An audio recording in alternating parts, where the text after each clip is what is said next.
এটা ঘটনা যে এখন পর্যন্ত যা শুনলাম তাতে একটা জিনিস স্পষ্ট যে বাংলাদেশে আইন শৃঙ্খলা বলে কিছু নেই এবং আইন শৃঙ্খলা কেউ নিয়ন্ত্রণ করতে পারছেন সেটাও দেখা যাচ্ছে না। পুলিশ বাহিনী অসহায় এবং সেনাবাহিনী তো নামবেই না, তারা তো যেহেতু এখন ফিরে গেছে আবার ব্যারাকে।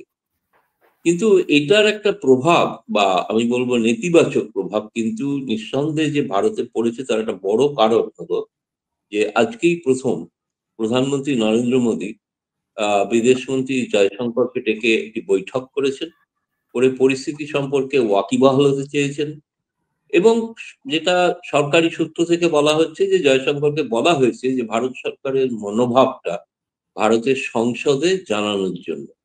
কিন্তু যেহেতু আদানি ঘুষকাণ্ডে ফলে বিরোধীরা শোরগোল করায় হাউস পন্ড হয়ে আছে, দুটি হাউসেই কোনো সভা হতে পারেনি। অল্প কিছুক্ষণের জন্য শুরু হয়েই মানে আজকে প্রিয়াঙ্কা গান্ধী বাজারে শপথ গ্রহণ অনুষ্ঠানের পরে কিন্তু হাউসে যখন হইচই শুরু হয় তারপরে বন্ধ হয়ে যায় দুটি হাউস। হুম। ফলে সেখানে হয়নি, কিন্তু একই সঙ্গে কিন্তু আজকে এক সাংসদের প্রশ্নের লিখিত প্রশ্নের জবাবে, যেটা আমাদের এখানে একটা নিয়ম আছে না যে সরাসরি প্রশ্ন করা যায় দাঁড়িয়ে, আর একটা হচ্ছে লিখিত প্রশ্নের জবাব। লিখিত প্রশ্নটা পুরো আগেই দেওয়া হয়েছিল, কারণ তখনও এই চিন্ময় দাসের গ্রেপ্তারের ঘটনাটা ঘটেনি।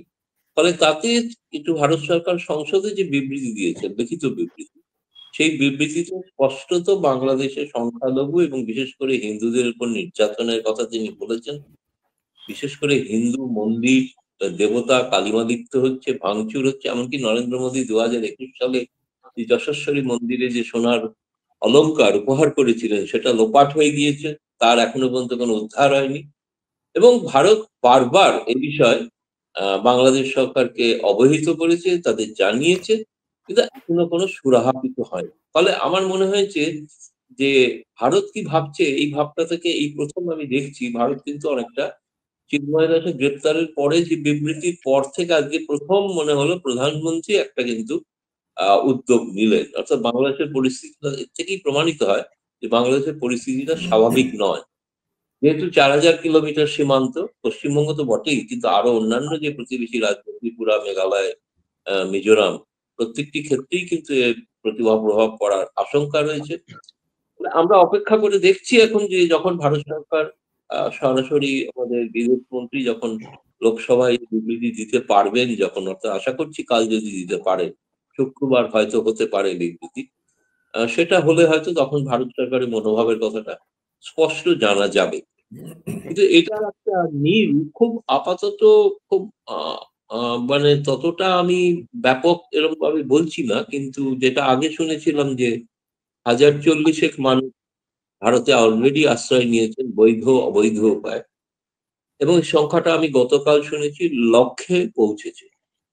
এবং অনেকটা তুমি যদি মনে করে দেখো 70 সালের আগে যখন পাকিস্তানি রাজাকার বাহিনীরা অত্যাচার করছিল, যেভাবে দলে দলে মানুষ পালিয়ে আসতে শুরু করেছিল, সেই সময় কিন্তু ভারতের পার্লামেন্টে প্রণব মুখোপাধ্যায় একটা কলিং অ্যাটেনশন হয়েছে। দীনেশ সিং ছিলেন বিদেশ মন্ত্রী, কিন্তু ক্রমাগত আলোচনাটাই ছিল কিন্তু শুরুতে যে হিন্দুদের উপর অত্যাচার হচ্ছে, হিন্দুদের উপর অত্যাচার হচ্ছে এবং হিন্দুরা পালিয়ে আসছে, তাদের জন্য নিরাপত্তার ব্যবস্থা করা। আমি একটা সিমিলারিটি খুঁজে পাচ্ছি আর কি কিছুটা, আমি বলছি না যে সেই স্কেলে এখনো হয়নি।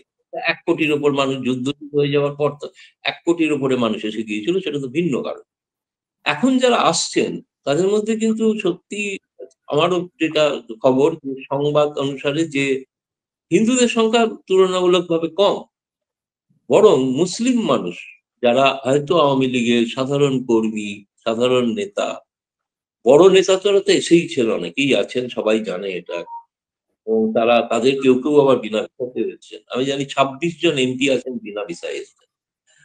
এখন এরা কিন্তু আসছেন এবং এদের এখানে কিন্তু নানা জায়গায় তারা রয়েছেন, এবং এটা একটা এখনো পর্যন্ত সেই ধরনের কোনো উদ্যোগ এদের মধ্যে আমি দেখিনি যে এরা কোনো সংগঠন করে সম্মিলিতভাবে কোনো একটা কিছু করবেন, এরকম কোনো খবর এখনো পর্যন্ত নেই, এখনো সেটা পরিস্থিতি আসেনি। তবে গতকালের ঘটনায় প্রথম দেখলাম আজকে সজীব ওয়াজেদ জয় স্বাক্ষরিত, যেটা প্রধানমন্ত্রী শেখ হাসিনার, আওয়ামী লীগ সভাপতি শেখ হাসিনার বিবৃতি বলে একটি বিবৃতি জারি হয়েছে আজকে। এবং সেই বিবৃতিটিতে তিনি ওই মুসলিম যে আইনজীবী তাকে হত্যা করার ব্যাপারে তিনি তদন্তের দাবি করেছেন এবং বলেছেন যদি এটা ইউনূস সরকার না করতে পারে তাকে কিন্তু আন্তর্জাতিক আদালতে বিচারের মুখোমুখি হতে হবে। বেশ কঠোর এবং অনেকটা সেই শেখ হাসিনা জাতীয় একটা বিবৃতি, এই ধরনের সুরে উনি কথা বলতেন, তাতে হয়তো অনেক বিপত্তি হয়েছে, সেটা অন্য কথা, কিন্তু সেই ধরনের একটা আগ্রাসী বিবৃতি আমার কাছে মনে হয়েছে যে যেটা উনি দিয়েছেন সজীব ওয়াজেদ, যেটা কোনো এখন কন্ট্রাডিকশন হয়নি এবং মনে হচ্ছে এটা সজীব ওয়াজেদ জয়ের পক্ষ থেকেই বিবৃতিটা জারি করা হয়েছে, যেটা কিছুদিন আগে আমরা দেখতাম যে সাংগঠনিক সম্পাদক বিপ্লব বড়ুয়ার নামে জারি হতো, এই প্রথম প্রধান আওয়ামী লীগের সভাপতি শেখ হাসিনার নামেই জারি করা হলো। যে ঘটনাগুলোর কথা উল্লেখ করলে সেগুলো তো ঘটনা, কিন্তু সেগুলো তো এই ঘটনা ঘটেই চলেছে। যেটা মূল আলোচনাটা শুরু হয়েছিল প্রথমে যে বৈধতার প্রশ্ন নিয়ে, যেমন আমি ব্যক্তিগতভাবে মনে করি এটা কোনো অন্তর্বর্তীকালীন সরকার নয়, এটা অন্তর্বর্তীকালীন একটা ব্যবস্থাপনা। কেন সরকার নয়? সরকার নয় এই কারণে যেহেতু সংবিধানে বলা আছে কোনো অন্তর্বর্তীকালীন সরকার হবে না। ঘটনা যে কিছু মানুষ তারা সরকার গঠন করেছেন, একটা মন্ত্রিসভা গঠন করেছেন, অনেকটা তালিবান যেভাবে আফগানিস্তান দখল করেছিল সেইভাবেই আর কি। তো সেইভাবে যে দখল করেছেন, যে সরকারের তো বৈধতা বলতে যেটা বোঝায়, আমরা গণতান্ত্রিক প্রক্রিয়া যেটা বুঝি, ছাত্র জনতা তার সমর্থনে ইত্যাদি হয়েছে এই সমস্ত বলা হচ্ছে, কিন্তু আজ যে পশ্চিমী সংবাদ মাধ্যম, এটা না বলে পারছি, যে পশ্চিমী সংবাদ মাধ্যম শেখ হাসিনা সরকারকে কার্যত প্রায় তুলনা করতো মানবাধিকার লঙ্ঘনের প্রশ্নে, আজ প্রথম দ্য ইকোনমিক্স পত্রিকার প্রতিবেদনে বলা হয়েছে যে যেভাবে বাংলাদেশে শেখ হাসিনা সরকার চলছে এই বিপ্লব ব্যর্থ হতে বাধ্য। অর্থাৎ আমার মনে পড়ছে আসামে একসময় আন্দোলন হয়েছিল ভৃগুকুকুন্দে, কি হলো, প্রথমে তারা সুইপ করেছিলেন ইলেকশনে, তারপর আজ তাদের নামগন্ধ নেই, সেই পার্টিটার অধিকাংশ লোক যোগ দিয়ে, এবং সেই ছাত্র আন্দোলনের একটা পরিসমাপ্তিও ঘটে গেছে। যদি না কোনো ছাত্র আন্দোলন, যে ছাত্র আন্দোলন বাংলাদেশ করেছিল তাকে স্বাধীনতায় উন্নীত করেছিল ছাত্র আন্দোলন থেকে সবল সঠিক নেতৃত্ব দিয়ে, এবং যে কারণে বাংলাদেশকে তৈরি করার যে চেষ্টা হয়েছিল, ছাত্র আন্দোলনের একটাই সফল পরীক্ষা হয়েছে গোটা পৃথিবীতে, সেটা কিন্তু বাংলাদেশ। আর আজকে এখন যা পরিস্থিতি, আরেকটি ছাত্র আন্দোলনের আমরা ব্যর্থতার জন্য অপেক্ষা করে আছি। এটা প্রায় সেই শব্দটা বলতে যা বোঝায়, আমার নিজের ধারণা যে পথে চলছে, ইকোনমিক্স যদি লিখতে পারে, আর ভবিষ্যতে কিন্তু পশ্চিমী দুনিয়ার আরো অনেকে লিখতে শুরু করবে। একটা বড় আরেকটা কারণ,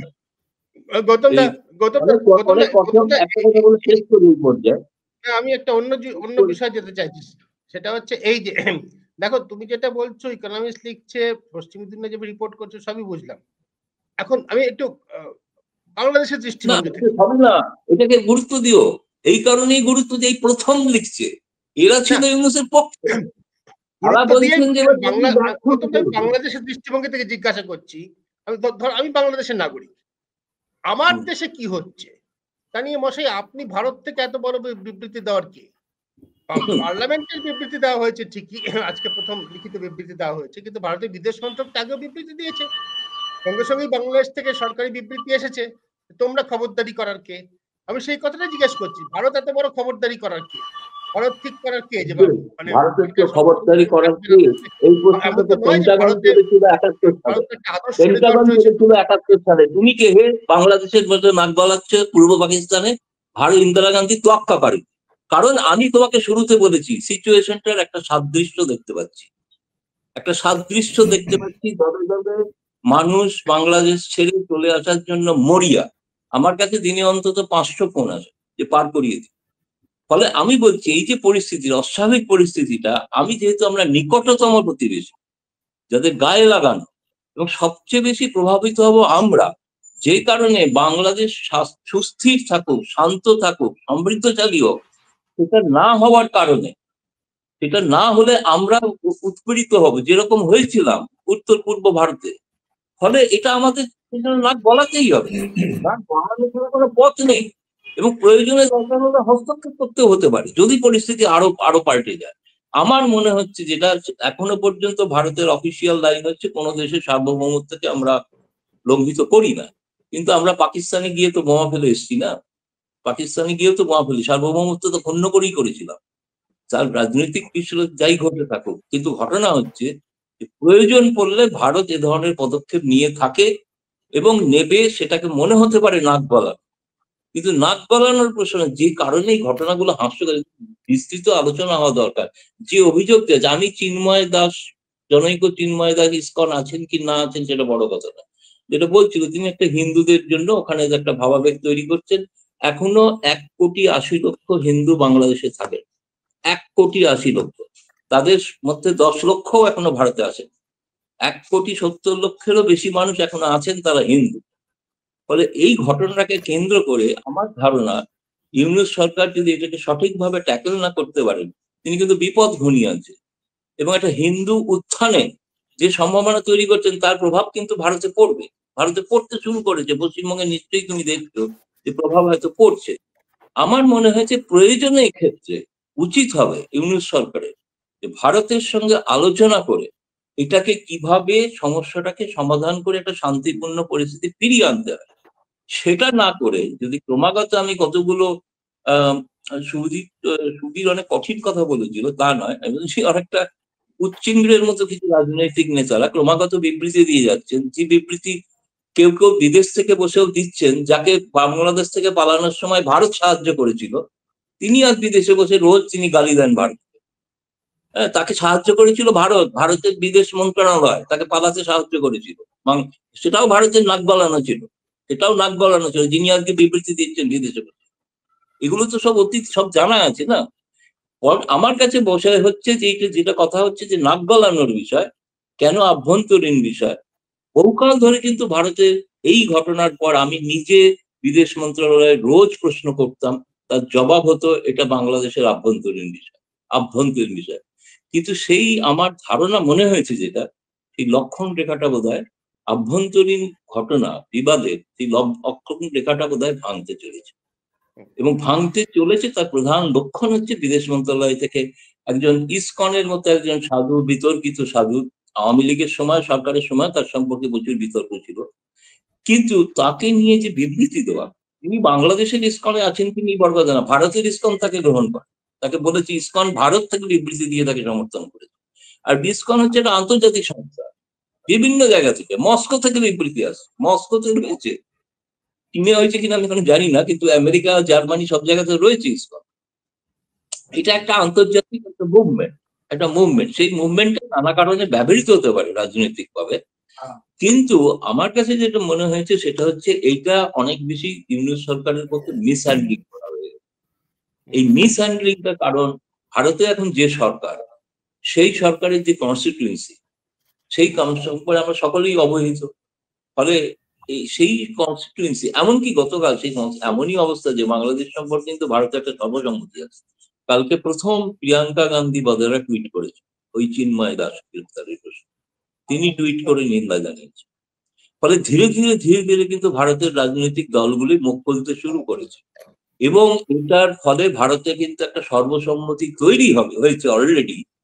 বাংলাদেশে যা ঘটছে, যে প্রশ্নটা ছিল, সংসদের প্রশ্ন ছিল ভারত কি এবার হস্তক্ষেপ করার কথা ভাবছে, সেই উত্তরটা দেওয়া হয়নি, সেই উত্তরটা লিখিত প্রশ্ন নেই, কিন্তু প্রশ্ন ছিল কি, অর্থাৎ হস্তক্ষেপ করার মতো প্রশ্ন সাংসদরা তুলছেন, যেমন প্রণব মুখার্জি তুলেছিলেন 1970 সালে প্রথম পলিং অ্যাটেনশন। তারপরে তো প্রস্তাব স্বীকৃতি দেওয়া একটা সরকারের, যেটা দ্বিতীয় বিগ বিষয় ছিল। প্রথম 70 সালে ডিবেট যদি তুলে থাকো পার্লামেন্টে, যেখানে প্রায় যে পলিং অ্যাটেনশন খুব অল্প সময়ের জন্য হয়, কিন্তু 1.5 ঘন্টা উপরে বিতর্কে অন্তত আমি সেখানে 40 পাতা সেই ডিবেট আমি জোগাড় করেছিলাম যখন আমি প্রণব মুখার্জি নিয়ে রিসার্চ করছিলাম। ফলে আমি দেখেছি তখন কিন্তু প্রশ্ন ছিল হিন্দুদের অত্যাচার, এটা ইন্দিরা গান্ধীর সময় শুরু হয়েছিল হিন্দু অত্যাচার, পরে সেটা হয়ে গেল ব্যাপক সব মানুষের উপর অত্যাচার। কতটা তুই পার্সপেক্টিভটা চমৎকার ভাবে বললেন। 70 সাল থেকে আজকে হচ্ছে 24 সাল, মানে 55 বছর, অর্ধ শতাব্দীর বেশি কেটে গিয়েছে। ইতিহাসের চাকা ঘুরে আমরা এমন একটা জায়গায় এসে গেছি যে আবার একই প্রশ্নগুলো উঠছে।